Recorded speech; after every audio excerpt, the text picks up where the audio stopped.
A survey of American college freshmen out today shows students are spending less time hitting the books and more time on computers. Of course, students use the internet for more than schoolwork. Some websites can teach your children how to make mind-bending drugs that could kill them.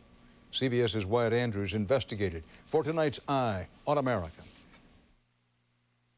I thought, hallucinogens were fun things to do on a Friday night. The drug overdose that almost killed this young man came from an exotic combination of chemicals and plants that promised the high of his life. It would last longer and make it more intense. He does not want to be identified, but says the dangerous recipe for how to mix what he took came from the internet.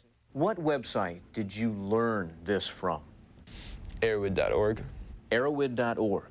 Arrowhead.org is just one of a growing group of websites devoted to recreational drugs.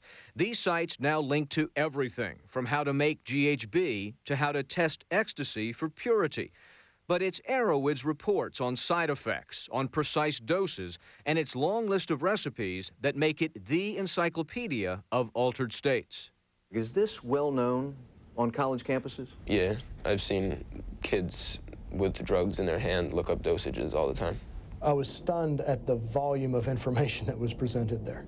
Dr. Ed Boyer, an ER physician at the University of Massachusetts, was on duty the night the young man came in unconscious. Boyer is worried about these websites being used by the young. I do not believe it's responsible for children. It's just too hands-on. Too much of a cookbook for some of the substances there. But Boyer also uses sites like Arrowhead to stay current on the drug abuse he has to treat. I use Arrowhead all the time.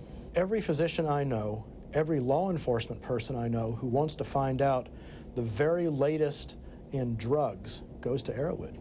The authors of the Arrowhead site declined an on-camera interview but defended their work by email, writing, "We are a library with no interest in encouraging anything but learning and care. However, we believe that the decision to use or not to use drugs should be in the hands of the individual." Rick Doblin, who runs an ecstasy website, is friends with the authors of Arrowhead.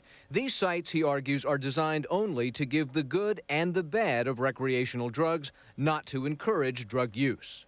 There are complete cookbooks on Arrowhead for how to concoct your own exotic hallucinogens. That's not the same as saying we think you should do it. Providing access to tools is not the same as encouraging people to use them. For the young man who overdosed and his parents, it's a cautionary tale about the freedom of the internet. The web gave him access to unlimited information, but it was mixed with a brand new way to flirt with death. In Worcester, Massachusetts, Wyatt Andrews for Eye on America.